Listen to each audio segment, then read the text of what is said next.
मसीह के क़ुदूस और बरकत में आप सबको सलाम कबूल हो। प्रोग्राम हतमे सच्चाई में आप तमाम नाज़रीन को खुशामदीद कहती हूँ। आज हम बात करने जाएंगे किताबुल इस्तफ़सार के जिस टॉपिक पर, वो है तौरात एक मुतासबाना डॉक्यूमेंट। किताबुल इस्तफ़सार को मुरतब किया है जनाब ज़फ़र इकबाल साहब ने, और इस किताब में इन्होंने इसी तरह के बहुत से ऐसे सवालात और कमेंट्स और ऐसी बहुत सी पोस्ट जो कि वो अक्सर फेसबुक पे लगाया करते थे उनको शामिल किया है। हम आज बात करने जा रहे हैं इस किताब में से तौरात एक मुतासबाना डॉक्यूमेंट। देखते हैं कि ये डॉक्यूमेंट कैसा डॉक्यूमेंट है और इस डॉक्यूमेंट के बारे में कि ये मुतासबाना है या नहीं। हमारे साथ मौजूद हैं आज फिर प्रोफेसर जनाब शफीक कंवर साहब। सर, आपको खुशामदीद कहते हैं। इस बारे में वो कहते हैं ज़फ़र इकबाल साहब कि मैं सोच रहा हूँ कि तौरात में मुक़द्दसीन की बाबत जिस किस्म की कहानियाँ मरकूम हैं, इन्हें पढ़ने के बाद क्या फिर भी मौजूदा तौरात को कलाम इलाही समझा जा सकता है या फ़क्त मुतासबाना सोच रखने वाले अज़हान की कारस्तानी? देखें, अगर तो सिर्फ आपने इल्ज़ाम तराशी करनी है तो कुरान मजीद के मुखातबीन ने, रसूल इस्लाम के हम असरों ने कुरान मजीद में तकरीबन 7 या 9 दफ़ा वो जो बातें थी सारी उनको कहा कि ये असातीरुल अव्वलीन, अच्छा, पुराने लोगों की कहानियाँ आई। सही। तो आप हमें कह रहे हैं कि ये कहानियाँ हैं, तो भाई मुझे नहीं पता कि आप अपना जायज़ा क्यों नहीं लेते, अपने गिरबान में क्यों नहीं जानते। अपना भी देख लें आप, फिर उनका जवाब दे दें, फिर हमसे भी जवाब मांग लें, फिर तो ठीक है। अच्छा, जब ये मौजूदा तो रेत का लफ्ज़ इस्तेमाल करते हैं तो इसका मतलब ये है कि वो तो रेत जो उस वक्त नाज़ल हुई थी वो अपनी असल हालत में कामयाब मौजूद नहीं है। मैं बताना चाहता हूँ कि ये वही तो रेत है, तसलसल के साथ ये कायम है, इसमें कोई तब्दीली नहीं की गई। बेशक, ठीक है। पहले तो इस बात का जवाब सुन। फिर दूसरी बात कि भाई ये मुतासबाना डॉक्यूमेंट है। 2 बातों की वजह से मैं समझता हूँ कि वो इसको मुतासबाना डॉक्यूमेंट कहते हैं या इसको नाकाबिल एतबार डॉक्यूमेंट कहते हैं। शायद मतलब तो उनका यही है इधर ही। पहली बात कि इसमें जो वाक़यात हैं, लूत की बेटियों का वाक़या है, नूह की मैनोशी का वाक़या है। क्योंकि वो तो रेत की बात कर रहे हैं, ये 2 वाक़यात तो रेत में है, लेकिन पूरी बाइबल पढ़े तो तिमर का वाक़या, दाऊद का वाक़या और भी चंद बहुत से वाक़यात हैं। तो ये बात नहीं है, ये जो वाक़यात हैं ये बाइबल की कमज़ोरी नहीं है, ये उसकी आईना होने की दलील है कि ये एक आईना है। मैं समझता हूँ कि अगर ये पर्सनल डायरी होती तो पर्सनल डायरी में इंसान सोचता है कि अपनी खूबियों वाली बातें लिखे। बेशक, ऐसी बात कभी भी नहीं लिखेगा कि जिससे उसकी बेइज्जती हो।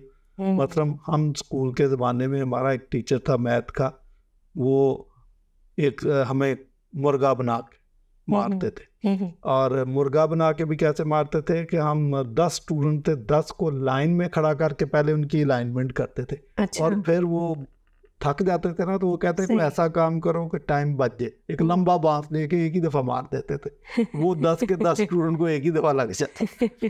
मैं अगर डायरी लिखूं या अपनी बायोग्राफी लिखूं तो आप मुझे बताएं, मैं ये वाली बात लिखूंगा कि मैट्रिक में हमारे साथ ये भी होता रहा। आप तो कहेंगे मैं बड़ा अच्छा डिसेंट स्टूडेंट। और इससे छोटी क्लासों में और भी बड़ी कहानियां हैं। तो हमने इट्स नॉट पर्सनल डायरी। ये इस बात का सबूत है कि ये आईना है, ये एक कैमरा है। तो ये काम अगर ऐसे वाक़यात है तो ये इस बात की दलील है कि ये खुदा की लिखवाई हुई। और तो और इतने सारे बादशाहों का जिक्र है इसमें, लेकिन उन्हीं बादशाहों के अपने भी जो जो डिफेक्ट्स थे या जो जो उनके अंदर नाकामियाँ थी या जो भी जहाँ कहीं वो गिरे, कमज़ोर पड़े, उसका भी जिक्र है। तो ये कोई तारीख़ी किताब भी नहीं है कि जिसके मौरिख ने लिख दिया सब अमन ही अमन है, रावी चैन ही चैन लिख रहा है। मुअर्रख की बात भी सुनने के लोग ये कहते हैं कि मुअर्रख जो होते हैं वो बादशाह के कहने पे लिखते हैं, तो वो तो बादशाह की फेवर में लिखेंगे। यहाँ ऐसा भी नहीं है, बादशाहों की भी कहानियां बयान कर दी हैं। अगर उन्होंने कोई बोंगियां मारी है तो वो भी मौजूद, सब कुछ मौजूद। तो मैं समझता हूँ कि ये आईना है। और ये इंसान को याद दिलाने के लिए कि इंसान बेहतरीन हालत में गुनाहगार है, लिहाजा उसको किसी निजात दहिंदा की ज़रूरत है, उसको किसी आश्रय की ज़रूरत है। ये इस बात का मैसेज है। और इस किस्म के जो वाक़यात है वो निशान इबरत के लिए। लूत की बीवी का जो वाक़या है कि उसको मना किया गया था कि अगर मुड़ के देखेगी तो नमक का स्टोन बन जाएगी। न्यू टेस्टामेंट में CS ने कहा लूत की बीवी को याद रखो। तो उसका मतलब यही है कि फिर साथ ये भी कहा कि जो हाल पर हाथ रख के पीछे देखता है वो मेरी खिदमत के लायक नहीं। तो मकसद है इन चीज़ों का। दूसरा एतराज़ उनका जो मुतासबाना डॉक्यूमेंट वो कह रहे हैं, वो शायद उनका इशारा बनी इसराइल की तरफ है कि खुदा की सारी बरकतें बनी इसराइल पे क्यों, सारी मेहरबानियाँ बनी इसराइल के लिए क्यों, why they are special nation.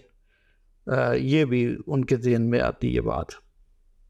देखें, हमें इस बात को समझना चाहिए कि बनी इसराइल को खुदा ने स्पेशल नेशन बनाया और ख़ुद बनाया, लेकिन वो अगर ये बात होती कि किसी इंसान ने मुतासब हो के ये सारे डॉक्यूमेंट लिखे जो कि उनके जहन में बात है, ऐसा होता तो फिर बनी इसराइल की वही जो बात आपने कही कि मुवर्रख लिखता चैन ही चैन, सब कुछ ठीक है, सब कुछ ओ जी, सारे इस दौरानिये के अंदर दूध और शहद की नहरें।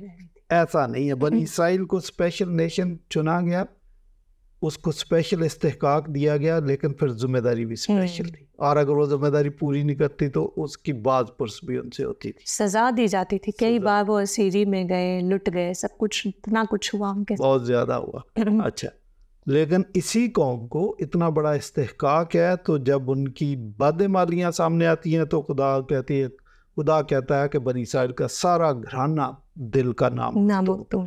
अच्छा, फिर ये भी लिखा, यसाया कहता है कि बैल अपने मालिक को पहचानता और गधा अपने साहिब की चरनी को, लेकिन बनी इसराइल तो अपने खुदा को ही नहीं जानते, ये तो भूल चुके हैं।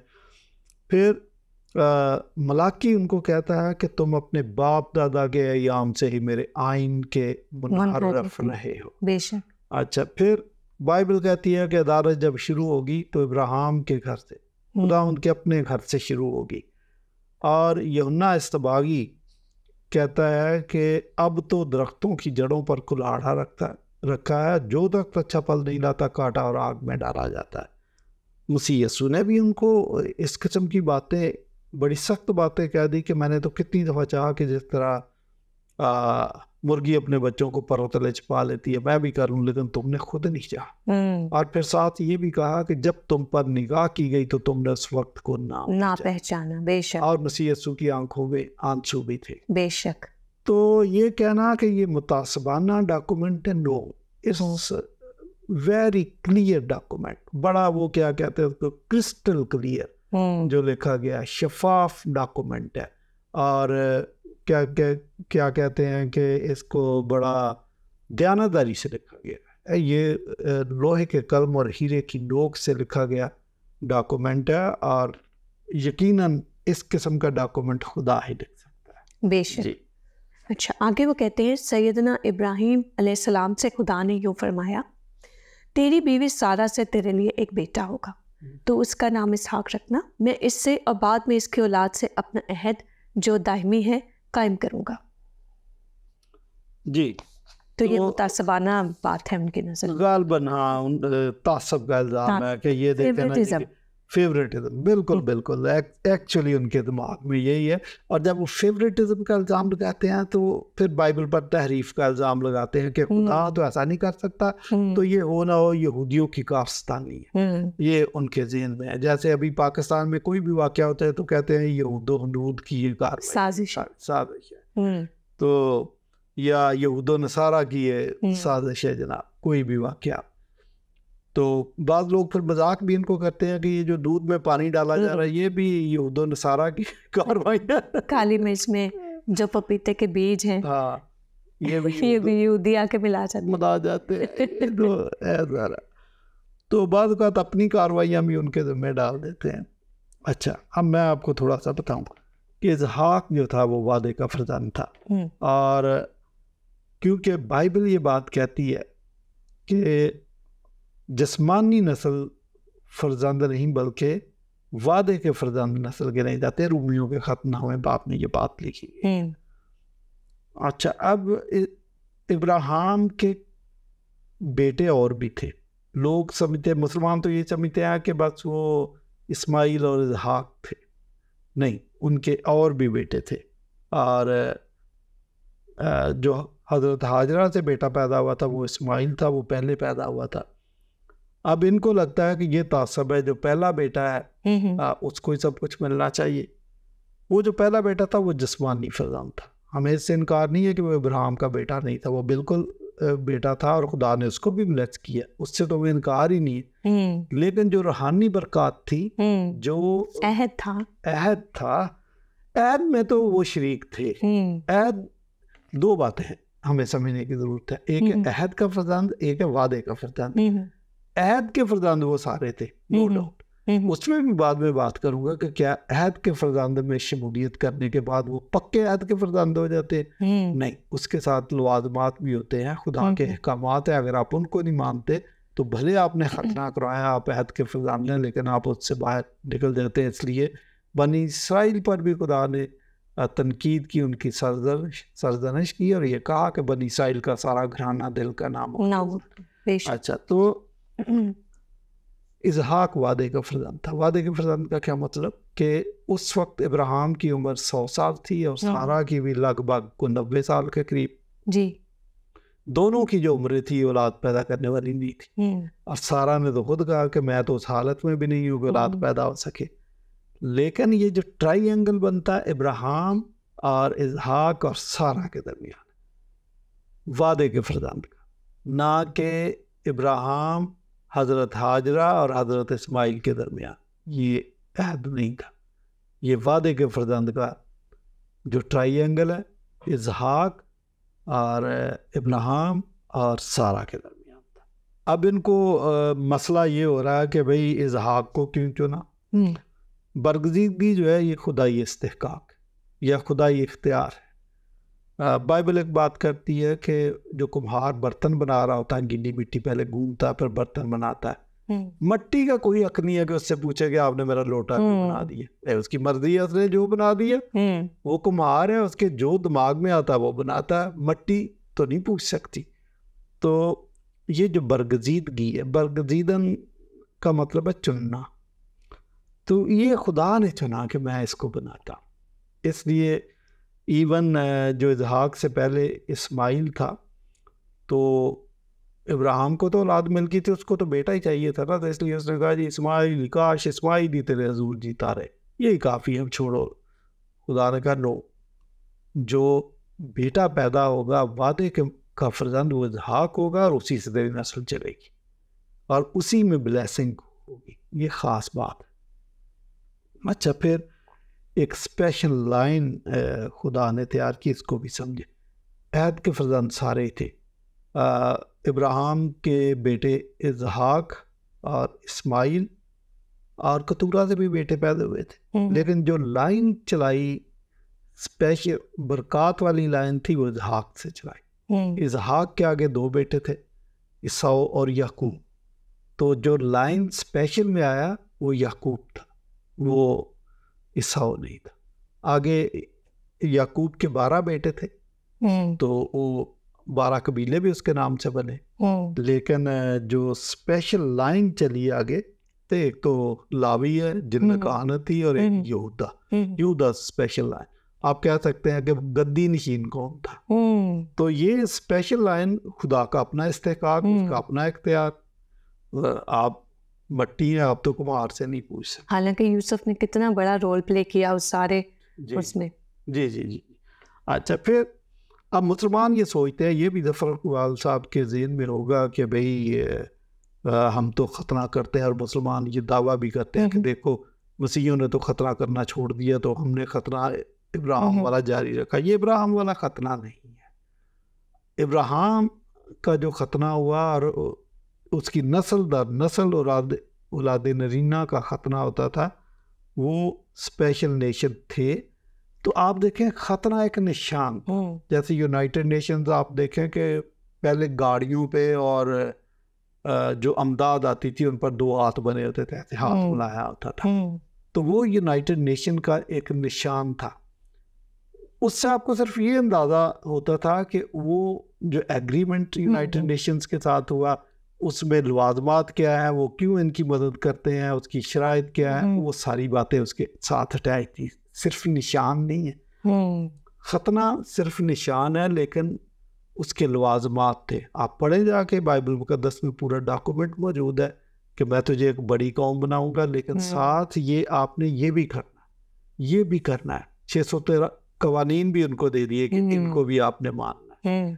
तो अब आप कहें जी मैंने खतना करा लिया लेकिन मैं तेरे हुक्मों को मानने का पाबंद नहीं, तो फिर खुदा कहता है कि हुक्म मानना कुर्बानी चढ़ाने से बेहतर। अगर आप मेरे हुक्म ही नहीं मानते तो आपकी कुर्बानियों का भी कोई फायदा नहीं। आपको पता है कि खुदा ने इनको ये भी कहा कि जब तुम कुर्बानियों के लिए आते तो दरअसल तुम तो मेरी बारगाहों को रोकते हो, क्योंकि साफ दिली के साथ आते नहीं। मुसलमान ये समझते हैं कि हमने वो कर लिया, खतना करा लिया, बट वेयर इज कॉविनेंट, वो मुझे डॉक्यूमेंट दिखाएं कि भी ये लवाजमात थे जो खुदा ने हमें बताए, जब हमसे अहद बांधा और हम उनके पाबंद हैं, हम उनको मानते, हम तो नहीं मानते उनको। ये बातें बल्कि ये कहा जाता है कि नहीं वो तो तब्दील हो गए, जी उनमें तहरीफ हो गई।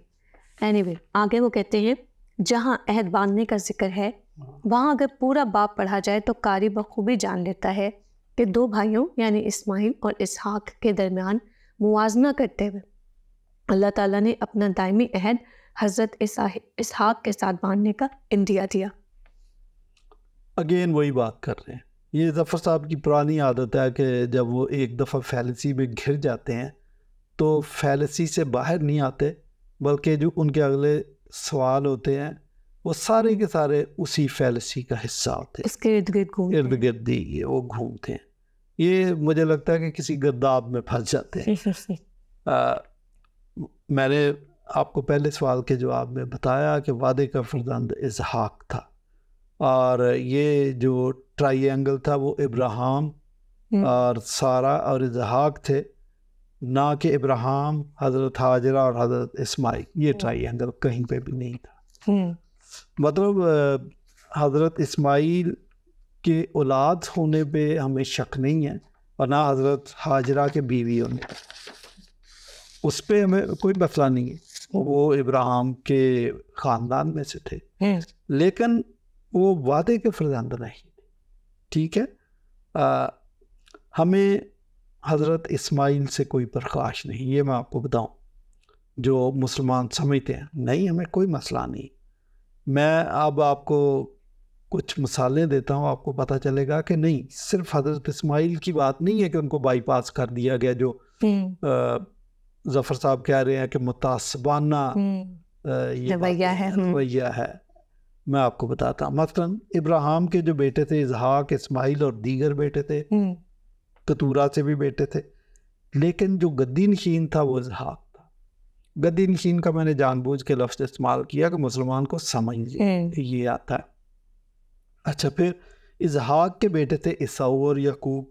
ईसाऊ को साइड पे कर दिया गया, लेकिन आगे जो गद्दी नशीन था वो याकूब था।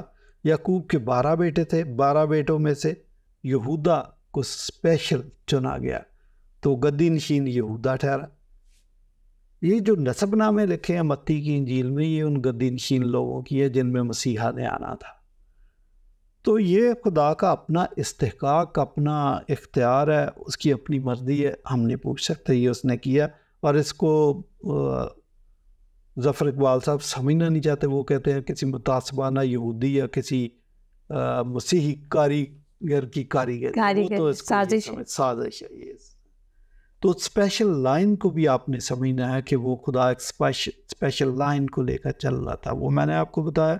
लेकिन अगर टाइम हो बाद में बैठें तो एक लंबी लाइन है जो नस्ल दर नस्ल चल रही। अच्छा चले, मैं एक और तरीके से बताता हूँ कि आपको बाइबल की बातों में तो ऐसा लगता है कि यहाँ तासब बढ़ता गया, किसी ने अपना कोई कारीगरी दिखा दी। कुरान मजीद भी यही बात कर रहा है जो मैंने आपको बताई है, कम से कम इस सिलसिले में तो यही बात कर रहा है।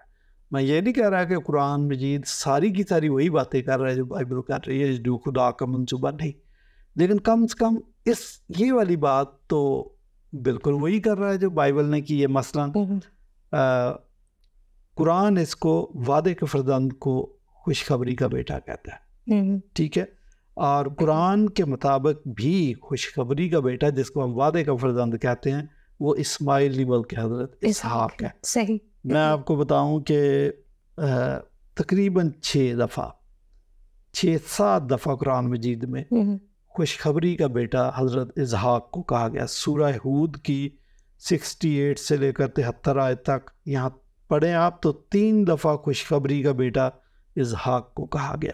सूरह अल-सफ़ात की 100 से 112 आयत तक पढ़ें तो 2 दफ़ा खुशखबरी का बेटा हज़रत इसहाक को कहा गया। सूरह अल-हजर की 55 आयत पढ़ें तो खुशखबरी का बेटा हज़रत इसहाक को कहा गया। और सूरह 51 की 28 आयत पढ़ें तो ये खुशखबरी का बेटा हज़रत इसहाक को कहा गया। और 2-3 जगह तो उस औरत का भी जिक्र है, नाम नहीं है, लेकिन जब उसको इसहाक की खुशखबरी दी गई तो उससे पता चलता कि ये इसहाक की बात है।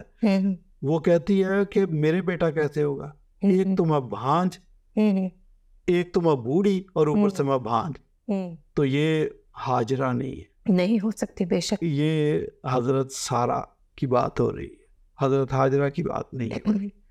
तो आप खुदा के मंसूबे को समझना नहीं चाहते और अब अगर आप दयानतदारी के साथ अगर आप किताब लिखी है तो आपको कहना चाहिए था कि कुरान मजीद में भी ये जो 4-5-6 वाक़यात हवाले मैंने दिए यहाँ भी किसी ने तसर्रफ किया, ये नहीं आपने कहा या मुतासबाना जो है वो रवैया इख्तियार किया है, अल्लाह मियां ने अच्छा नहीं किया। हाँ, अब इसहाक ही अज़्ज़ुए बाइबल खुदा के अहद के तन्हा वारिस थे।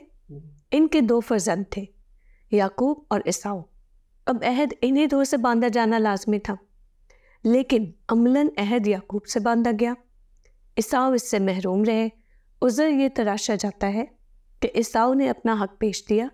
अब ज़्यादा से ज़्यादा यही है कि अब नबूवत और बरकत ईसाऊ से मुंतकिल होकर याकूब के घराने में आ गई, लेकिन वो अहद से बाहर कैसे हो गए?